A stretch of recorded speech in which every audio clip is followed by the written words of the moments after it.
How far would you go to find yourself? Would you leave behind who you love or give up who you are? Nicholas Carter crossed the main hall of Carter Media like an inevitable storm. His impeccable dark gray suit moved like an extension of his commanding presence as he spoke quickly into the phone with a combination of irritation and precision. The natural light that streamed through the windows of the Times Square building seemed handpicked to highlight the brilliance of his commanding aura. He weaved his way through greeting employees, offering nods that were more conditioned reflexes than acts of genuine courtesy. Everyone knew it was better not to disturb him. On the other side of the building, Sarah Miller was finishing up reviewing the final details of a contract. Sitting at her minimalist desk, organized as a microcosm of her efficiency, she typed quickly while keeping her phone resting on her shoulder, making sure the supplier got the correct memo and that the 3 o'clock meeting didn't collapse. She managed to mentally check off her to-do list as she took a sip of her now lukewarm coffee when she saw Nick's figure entering the meeting room through the glass wall. She ended the call with a simple thank you and got ready. Nick stopped abruptly when he saw Sarah waiting in the doorway of the meeting room, holding a folder that he knew contained exactly what he needed. He raised an eyebrow. "Are you still there?" She tilted her head slightly, responding with a polite but firm tone. "Where else would I be?" He shrugged and picked up the folder, flipping through it quickly as she followed him into the room. The usual tense silence took over as Sarah began to organize the materials for the presentation. Nick sat at the head of the bed, adjusting his shirt cuffs with meticulous movements. "Have you confirmed whether the finance company adjusted the projections to include the campaign in the European market?" He threw out the question without even looking up. Sarah responded immediately, as if she had already anticipated the question. "The projections were adjusted yesterday, and the preliminary data is on page 7 of the presentation." She paused before adding, "I also sent a summary to your inbox this morning." Nick finally looked at her, a mixture of reluctant approval and something that looked almost like irritation. He knew she was always 10 steps ahead of him. It was what made everything easier, and that, in a way, bothered him more than anything else. The meeting began promptly at 9, with Nick commanding the room like a conductor. He gestured as he spoke, his voice filling the space with authority. Sarah remained in the background, ready to intervene when necessary, answering technical questions and correcting numbers that he inevitably distorted. When the meeting ended, everyone left the room in a mix of exhaustion and relief, but Sarah remained, collecting the materials. Nick, with a freshly poured cup of coffee, watched her. For a moment, there was something he couldn't identify in the air between them, but he ignored it. "You never make mistakes, do you?" he said casually, almost like a compliment. Sarah stopped, her expression neutral. "I make a mistake, just not with things that matter." She turned and left the room before he could respond. The routine unfolded as always until the end of the day. Sarah walked into her small office next to Nick's office, reviewed the next day's tasks, and closed her computer with a sigh. Today, however, something weighed more than usual. As she gathered her belongings, her eyes rested for a moment on the folded note she had written and kept in her drawer for weeks.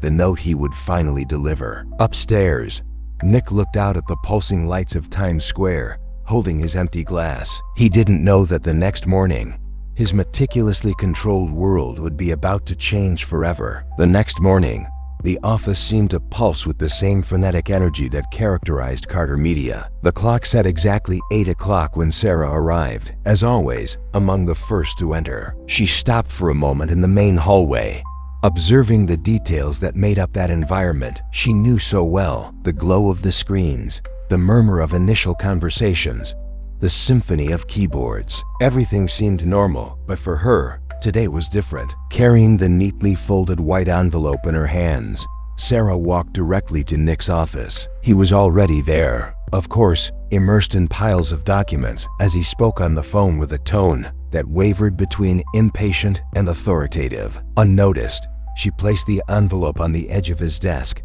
just enough so that it was visible. When Nick ended the call, he finally noticed the envelope. He took it absently, looking at Sarah with a curious expression. "What is that?" She took a deep breath, choosing her words carefully. "My resignation letter. I want to leave at the end of the month." The sentence, spoken calmly, fell like thunder in the silent space between them. Nick stared at her as if he hadn't heard her correctly. His initial reaction was disbelief. He let out a short, nervous laugh, holding the envelope without opening it. "Is this some joke?" She shook her head seriously. "It's not a joke, Nick. I worked here for 9 years. It's time to move on." For a moment, he stood still, his eyes fixed on her, trying to find some logic to what he had just heard. Move on? Like this? What could be more important than working here? He sounded genuinely confused, almost offended. Sarah kept her gaze steady. "My life. I need something that is mine." Nick laughed again, but this time there was a hint of disbelief in his voice. "Your life? Sarah, you already have an enviable job, a comfortable position, benefits, and most importantly," he added with a half smile, "you work for me. You know what that means." She interrupted him before he could continue. "It means my life revolves around yours, and that's not enough for me." The tension in the air was palpable. For the first time, Nick didn't know what to say. He opened the envelope, reading Sarah's formal handwritten words. The weight of reality finally began to creep into his mind. He looked up at her, still trying to process. "You can't just leave." "Not like that." Sarah looked at him, her face calm, but her eyes revealed determination. "I'm giving a month's notice. That's more than fair." He dropped the paper with an irritated sigh. "Fair? After everything I've done for you?" She crossed her arms, the tone of her voice now slightly defensive. "I've done a lot for you too, Nick. Much more than is required of any secretary. But I need something different now." Nick huffed, getting up from his chair and walking over to the window. He seemed lost in thought for a moment, looking out at the vibrant chaos of Times Square. Finally, he turned around, arms crossed, with an expression that mixed defiance and despair. "I do not accept your resignation." Sarah raised an eyebrow in disbelief. "It's not a question of accepting it or not. It's my decision. You can make the process difficult, but you can't stop me from leaving." He opened his mouth to respond, but Sarah's phone ring interrupted the moment. She attended to him with impeccable professionalism, confirming a last-minute meeting for Nick. As she left to organize the room, Nick stayed behind, staring at the envelope now abandoned on his desk. He wasn't sure why it bothered him so much. It wasn't just the prospect of losing his secretary, but something deeper that he wasn't yet willing to admit. Outside, Sarah took a deep breath, trying to regain her composure. "I knew the day would be long and that Nick wouldn't give up easily, but she also knew that this time, he wouldn't change her mind." That afternoon, Nick Carter had made up his mind. If there was one thing he couldn't stand, it was losing. And losing Sarah Miller was a defeat he couldn't fathom. He spent the entire morning in a state that office workers described as Hurricane Nick. Orders fired without warning, abrupt changes to projects, and incessant demands. But to him, all of this was just a backdrop to the main plan that was beginning to take shape in his mind. Meanwhile, Sarah continued with her routine, as if nothing was out of the ordinary. She reviewed contracts, coordinated meetings, and made last-minute adjustments to Nick's presentations. But inside, every step felt heavy. The certainty of his decision competed with the anguish of how the next few days would unfold. In Nick's office, he called his personal assistant for direct instruction. "Organize a dinner at the most exclusive restaurant in the city. Invite Sarah. Use a corporate pretext, something she can't refuse." The assistant hesitated for a moment, but Nick's sharp look made her agree without question. He knew he needed a more strategic approach. It wasn't just a conversation that would resolve this. It was a game. That night, Sarah received the message that there would be a business dinner with Nick to discuss future company plans. She rolled her eyes, knowing full well that this was an attempt at manipulation, but decided to accept it. Confronting him in a different setting was perhaps exactly what she needed to set the record straight once and for all. At the restaurant, Nick was already waiting, impeccably dressed and surrounded by the luxury of the environment. He stood up when he saw her enter, a rare gesture, but one he felt was necessary. Sarah was wearing a simple and elegant dress, her expression calm but attentive. Nick pointed to the chair in front of her, and she sat down. "I thought it would be a business dinner," she said, looking around and noticing the absence of anyone else. Nick shrugged. a casual smile forming on his lips. "Business and personal affairs, Sarah. I thought we could talk more calmly outside the office." She tilted her head slightly, as if weighing each word. Nick continued, adopting a lighter tone. "You know, you and I make a good team. Some people would say an unbeatable team. Why destroy something that works so well?" He stared at her with an intensity that seemed to pierce any facade. Sarah kept her gaze fixed on him, as if considering her answer. Finally, she said, "Because working with you was never the problem. That's what I lose of myself in this process." Nick looked surprised, as if he hadn't been prepared for that honesty. "Do you lose? How can you say that? You have full control. I depend on you, Sarah." She shook her head slowly. "And that's exactly the problem, Nick.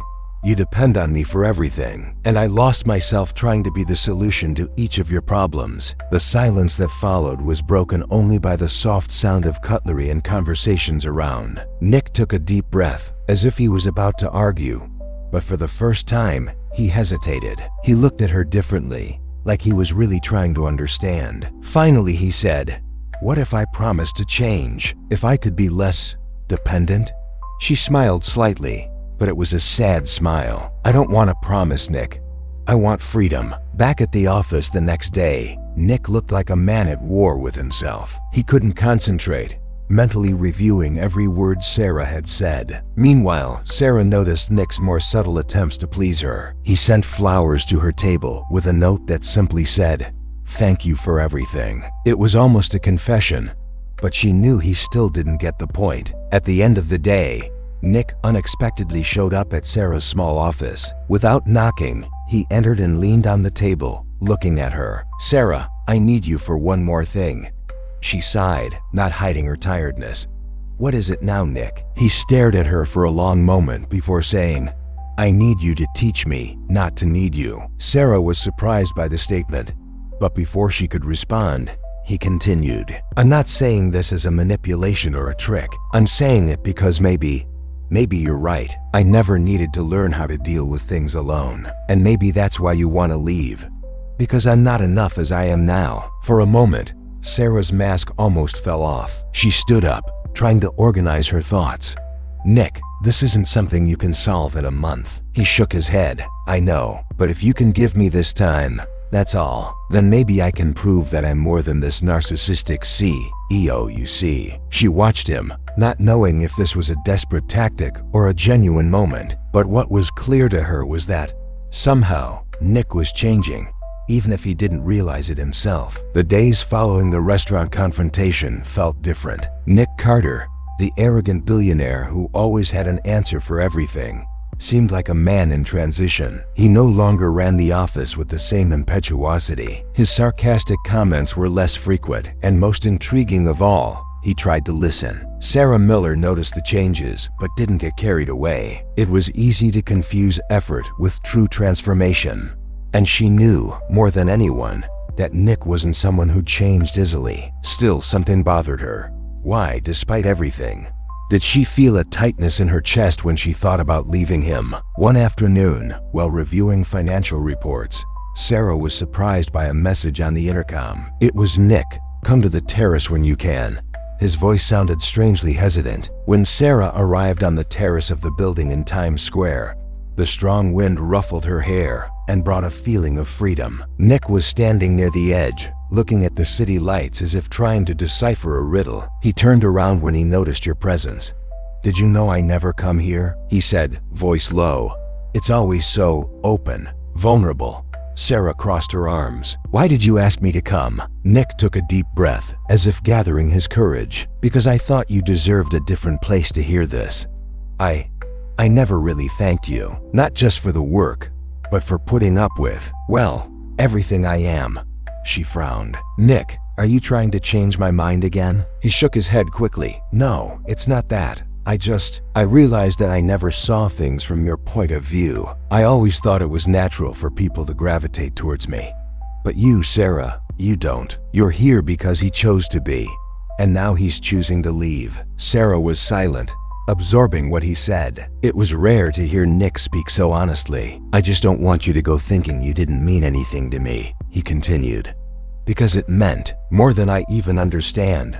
For a moment, Sarah almost gave in, but instead, she gave a small smile. "I know you're trying, Nick, and that's good, but it's not about what you can change for me. It's about what I need to change for myself." Nick nodded, although his eyes showed the internal struggle to accept that. "I understand, but that doesn't mean I'll give up on you so easily." Over the next few days, Nick seemed like a man torn between his old self and the possibility of something new. He started asking employees for opinions in meetings, something he never did. Even Sarah, watching closely, couldn't avoid small glimmers of hope. However, one night, she decided to go for a walk around the city. While wandering the vibrant streets of New York, Sarah found herself reevaluating her choices. It was more than just work. It was about how she had built her life around someone else's needs. When she returned home, her phone rang. It was Nick.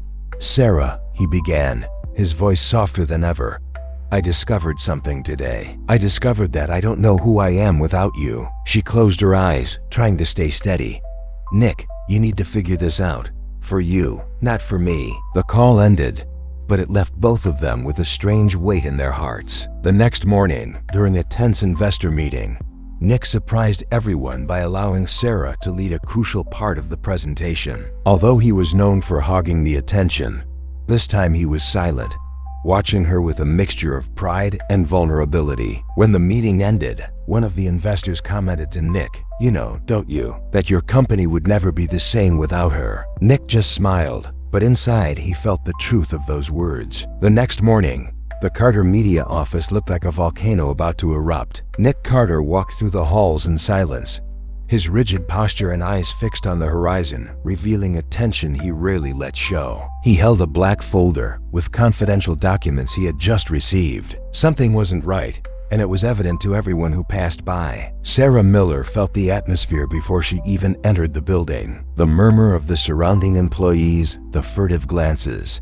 and the unusual silence on the executive floor were clear signs that something had happened. She went straight to her small office and found a simple note on her desk. "Conference room 10. Now Nick." Entering the conference room, Sarah found Nick on the phone, his eyes fixed on the floor as he spoke in a deep, controlled voice. He hung up when he saw her enter and ran a hand through his hair, a gesture he rarely did in public. "Sit down," he said, indicating a nearby chair. She obeyed, curious and slightly apprehensive. Nick opened the folder and placed the documents on the table. "We received a tip.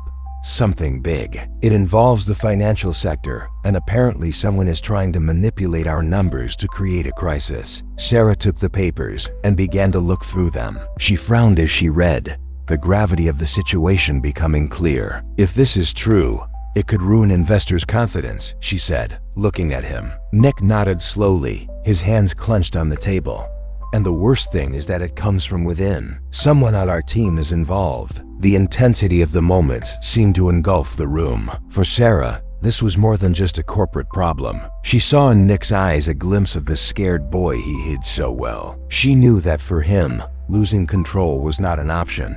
But now he was faced with something he couldn't completely control. "I will begin investigating immediately," she said, her voice firm. Nick watched her for a moment, his expression softening slightly. "I knew you'd say that." He paused before adding, "You always know what to do, Sarah. That's why I can't imagine doing this without you." She looked away, feeling the weight of his words. "Nick, my decision isn't about situations like this. It's about how I want to live my life." He approached, leaning on the table. "What if I asked you to stay, just until we figure this out? After that, I promise I won't ask for anything else." She took a deep breath, weighing her options. "Okay, but that doesn't change anything. As soon as this is over, I'm leaving." In the days that followed, Sarah immersed herself in the investigation. She worked late into the night, analyzing reports, cross-referencing data, and interviewing members of the finance team. Nick, in turn, maintained a constant presence, but less invasive than usual. He seemed more introspective, as if the challenge had awakened something in him that he himself didn't fully understand. One night, while reviewing documents together, Nick broke the silence. "You know, this all reminds me of something that happened years ago." Sarah looked at him, surprised. "What?" He hesitated before answering, as if deciding how far he could open up. "When my father was still alive, there was a similar crisis. He was in charge, and I was just a kid watching everything. I remember how he handled everything, as if he were carrying the weight of the world alone. He never asked helps, and I thought at the time, that was what being strong meant. Sarah leaned forward slightly, encouraging him to continue. And now, Nick gave a short, humorless laugh. Now I realized that maybe he was wrong. Maybe being strong is knowing when to ask for help. For a moment, Sarah saw a side of Nick that few had the chance to know. This was not the arrogant, narcissistic CEO, but a man trying to navigate his own mistakes and expectations. The next morning, a breakthrough finally occurred in the investigation. Sarah uncovered evidence that pointed to a top executive as the prime suspect. When he presented the information to Nick, he was silent for a long time, his eyes fixed on the documents. "He was someone I trusted," Nick said, his voice filled with disappointment. Sarah placed a hand on his shoulder, a gesture she rarely made. "We'll deal with this together." Nick looked up at her, a gleam of gratitude in his expression. He knew that no matter what happened, this was the last time he could count on Sarah by his side, and that scared him more than anything else. In the days following the discovery of the culprit, the atmosphere at Carter Media became more charged than ever. The executive team was called into a series of intense meetings, and Nick Carter, normally so in control, seemed like a man torn between anger and uncomfortable vulnerability. Sarah Miller felt the weight of that tension in an unexpected way. She knew the crisis wasn't just about numbers, it was about broken trust, and for Nick, that was almost impossible to tolerate. On the morning of the final meeting to deal with the traitor, Nick summoned Sarah to his office. She walked in and found him standing by the window, looking at the lights of Times Square. He didn't turn around immediately, but when he spoke, his voice was filled with something deeper. He said he knew she was busy but needed a moment before the meeting. She responded by saying he could talk, although the tone of her voice betrayed her growing curiosity. He confessed that he had built the company believing that if he was good enough and in control of everything, nothing could touch him.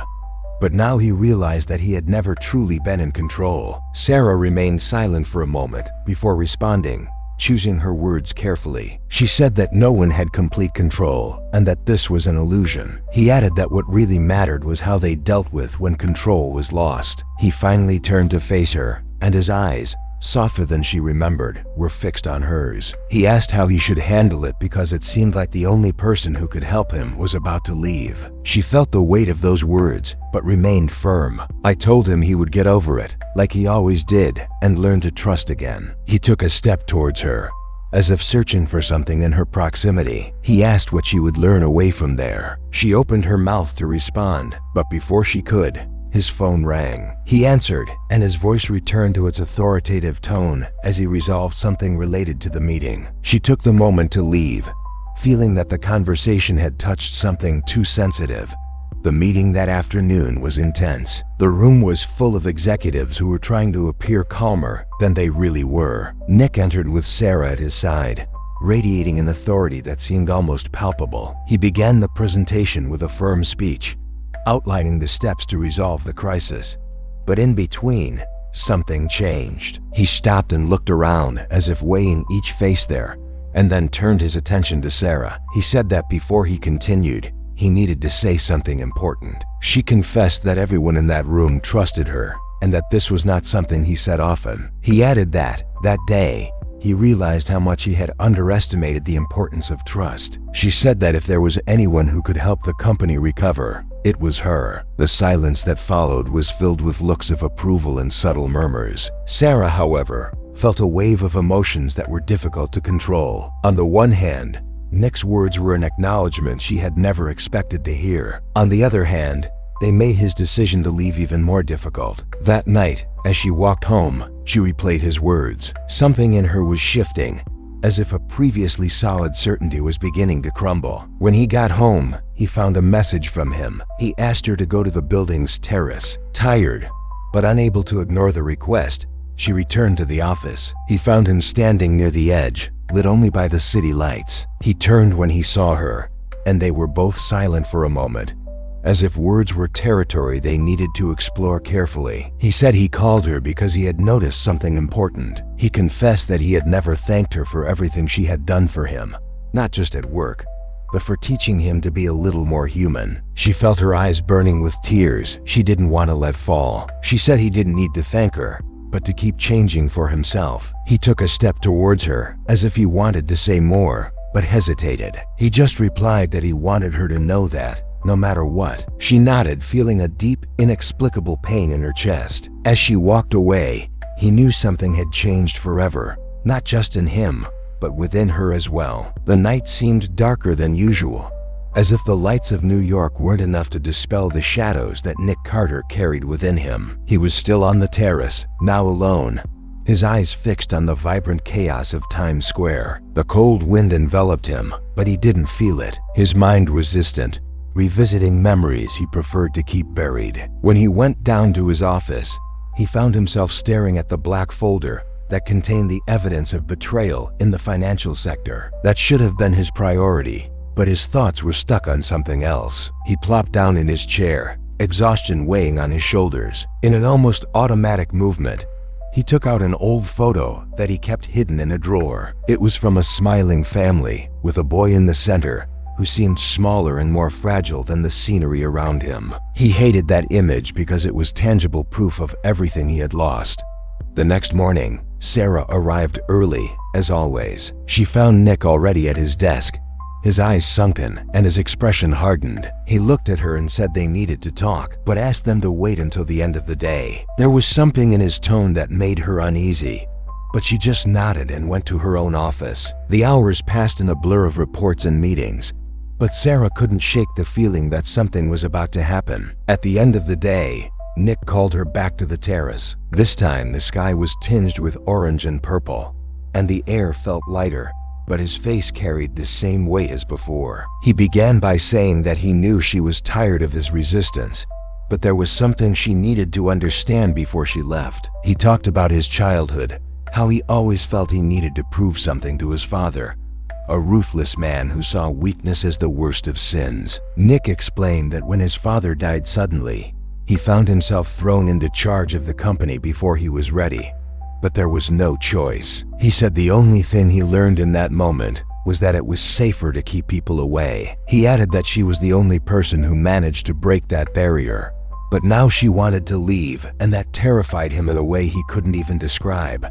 Sarah was silent as she listened. He felt the weight of his words like a direct impact on his heart. She responded by saying that she understood why he had protected himself for so long, but that no one could live like this forever. He said that if he really wanted to change, he needed to do it not to keep her there, but for himself. Nick nodded, but his eyes showed a mix of determination and sadness. He said he was trying, but he felt like every step was a mistake. He added that she was the only fixed point in his world, and without her, he didn't know if he would be able to continue. Sarah felt tears threatening, but she maintained her composure. She said he was stronger than he believed, but that he needed to trust people other than her. He said true strength came from allowing himself to be vulnerable, something he was just beginning to learn. When she walked away, he called out to her, his voice thick with emotion. He said he didn't want this to be the last meaningful conversation between them, but he knew it might be. She looked at him for a moment,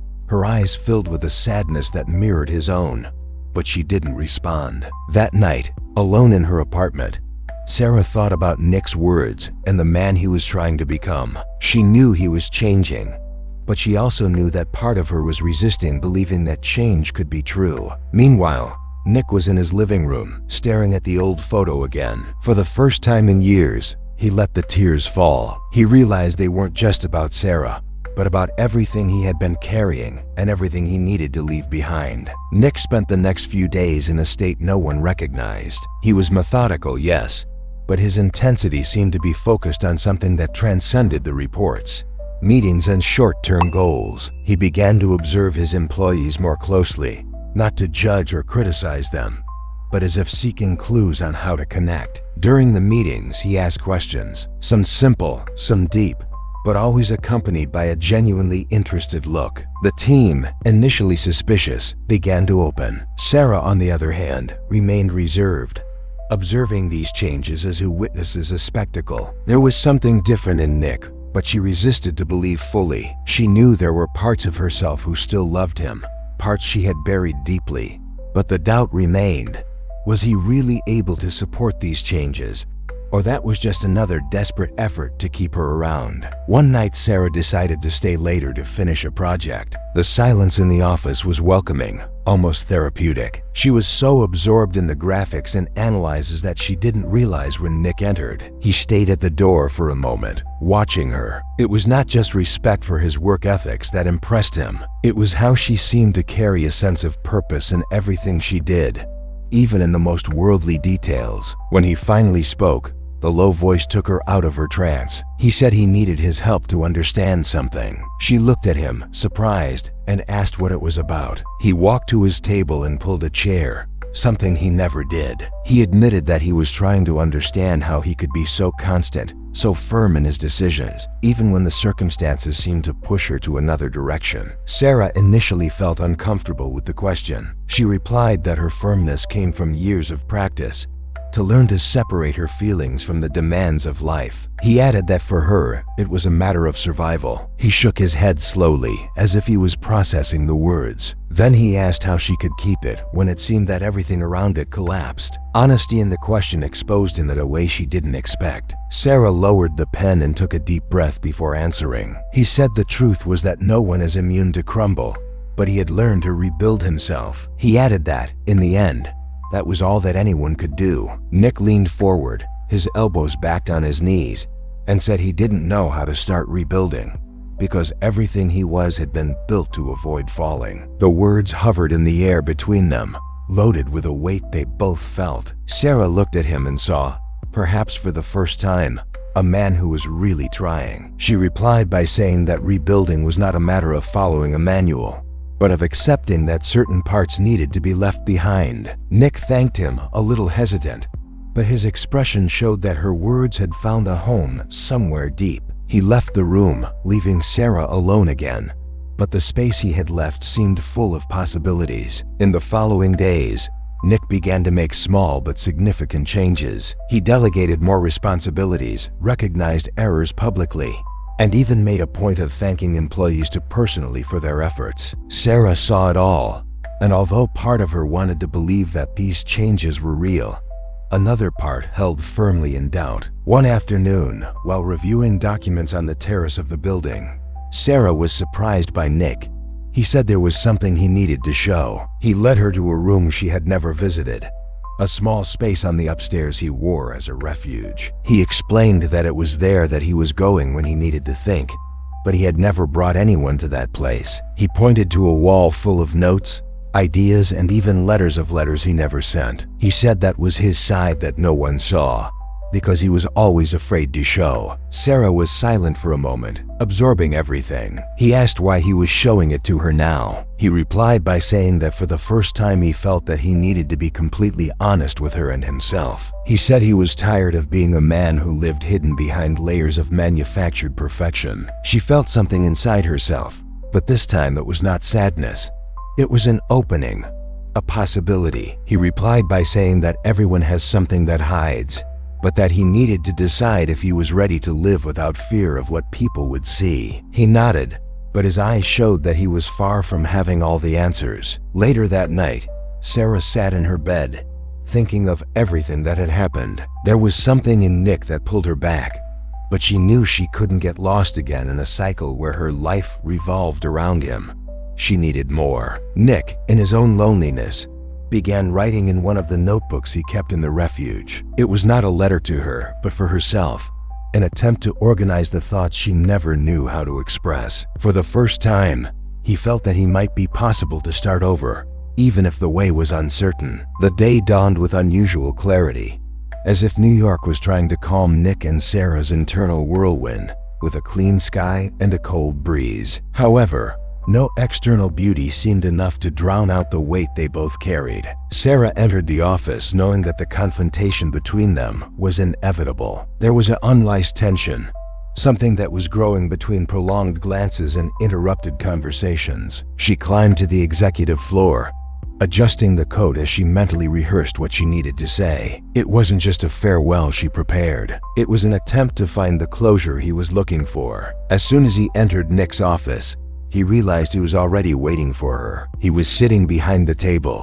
but his posture did not carry the usual arrogance. It was leaning forward, the arms backed over the top, the hands intertwined. He looked tired, but there was something different in his gaze. Nick received her saying she knew she was ready to leave, but asked him to hear what he had to say before. Sarah replied that she had things to say too, and for a moment they both were silent, as if trying to decide who should start. Nick got up and turned around the table, leaning against the side with his arms crossed. He said he spent the last days reviewing everything he had done since she announced her departure. He confessed that he looked at himself in a way he had never done before, and that what he saw was not beautiful. Sarah kept her arms crossed, but her face showed a mixture of curiosity and skepticism. He continued, saying that he realized how much he had taken everything guaranteed: the company, his position, the people around him, but above all, it. He said he understood now that it was not just about losing a competent employee. It was about losing someone who made him want to be better. Sarah looked away, feeling his words finding a deep and vulnerable place inside her. Finally, she replied that she had spent 9 years putting his needs above her, and that, as much as he said she was changing, she could not ignore what it cost her. She said Nick was a complex man, but his complexity could no longer be the center of her life. Nick stepped toward her, but stopped, as if he feared crossing an invisible line. He asked what she needed him at that moment, so she believed he was able to change. Sarah took a deep breath and said he needed something he never gave him: time and space to decide for himself. He added that if he really respected her, he needed to learn to let her go, even if he did. The statement stopped in the air like a subtle but devastating blow. Nick looked at the ground, his shoulders slightly fallen, before finally saying he didn't know if he could promise to stop fighting for her, but promised to respect his decision, whatever. He said he needed to say that because, for the first time in his life, he was learning to accept that not everything was under his control. Sarah felt her tears threaten, but didn't drop them. She thanked it, but said she would still leave, because she needed to find out who was outside of that environment, outside his shadow. Nick, though his face showed the pain he couldn't hide. He asked if she would come back ever when ready. Sarah replied that she couldn't promise, but if she came back, it would be for her, not for him. That afternoon, the office was quieter than ever. Sarah began to tidy up her things, carefully putting personal items in a box. Employees passed through their room, some offering farewell words, others just watching with regret. As she closed the box, he heard steps on the door. It was Nick. He went slowly, saying nothing at first. Finally, he said he wanted to carry her to the car. She laughed slightly, replying that he didn't have to do that. He insisted, saying it was the least he could do. They went down together, the silence between them loaded, but not uncomfortable. When they arrived on the sidewalk, Nick put the box on the taxi's trunk that Sarah had called. He turned to her, and for a moment, it seemed that there were so many words he meant, but couldn't. Instead, he just said he expected her to find everything she was looking for. Sarah looked at him, seeing a sincerity I had never seen before. She replied by saying that he expected him to continue to change for himself. The taxi left, and Nick stood on the sidewalk, watching as she disappeared into New York's chaotic traffic. That night, returned to the little refuge that had shown Sarah. He sat with one of his notebooks, but this time the words came more fluidly. He wrote about who he was, who he wanted to be, and how he was starting to understand the difference. Sarah, in her new apartment, looked out the window to the vastness of the city. For the first time in a long time, he felt something close to freedom. She knew the way ahead would be difficult, but she also knew she was starting to meet again. Time has passed as a subtle breath, but charged with change. Carter Media moved on without Sarah Miller, but the traces of her presence could still be felt in every corner of the office. Nick Carter, now a less impulsive and more introspective man, faced the challenge of reconfiguring his life and business. He kept his promise to respect Sarah's decision, although her absence made a difficult emptiness to ignore. At Times Square, the usual chaos unfolded, but inside Nick's office, there was a disquieting calm. He was sitting on his table, reading a report that his new assistant had left. It was competent, but the connection, that sense of mutual understanding he had with Sarah, was not there. He knew he shouldn't compare them, but it was part of him missing that. Nick looked at the clock and realized that the meeting with the advice was about to begin. He got up, took his paste and walked toward the conference room. But as it passes one of the windows, something stopped him. Outside, between the hurried crowd, he saw a figure that made his heart jump. Sarah. She was there, standing near a coffee with a gray coat and a discreet smile on her face as she talked to someone. Nick was still, feeling a wave of conflicting emotions. He wondered if he should go down, if he should approach it, but something kept him in place. He realized that, as much as he wanted to go to her, he needed to let her decide if his ways should cross again. Sarah, on the other hand, had no idea that Nick watched her. Since leaving Carter Media, her life had changed in ways she could barely describe. She got a new job at a non-profit organization, where she felt she was doing something that really mattered. Each day, it was a mixture of challenges and small victories, but there was a peace to know that he was living according to his own terms. While walking through Times Square, she passed the Carter Media building. He felt a tightness in his chest as he remembered everything he had lived there. But it was not sadness. It was a kind of melancholy gratitude, a recognition that this place, and especially Nick, had shaped an important part of who she was now. At that moment, as if moved by an invisible destination, Sarah looked up and saw Nick still near the window, looking at her. For a moment, the world seemed to slow down. She stopped, trying to decide what to do. There was a part of it that wanted to turn and keep walking, but another part, stronger, made her stay there. Nick felt her eyes, and even at a distance realized that there was something different in her eyes. He saw strength, calm, and something more that could not define. Slowly, he raised his hand into a small wave, a simple but meaningful gesture. Sarah responded with a light smile and a nod before turning around and keeps walking. It wasn't the time to go back, and they both knew it. But something in that silent exchange seemed to end one chapter and open the possibility of another, somewhere in the future. Later, that night, Nick was in his refuge, surrounded by notebooks and notes. He took a blank page and started writing. It was not a letter to Sarah, nor for anyone in particular. It was a letter to himself, a reminder that real changes take time, but that every step, however small, had value. Meanwhile, Sarah was on her own table, reviewing the details of a new project she was working on. She paused, looking out the window to the city's lights. He felt a silent heat in his chest, a feeling that, despite all the uncertainties, she was exactly where she should be. Time followed its course, but the impact that Nick and Sarah had on each other never completely dissipated. They had become ways that neither could predict, and the world seemed more open, more possibilities than before. And although its ways were now parallel, the future, as always, remained uncertain.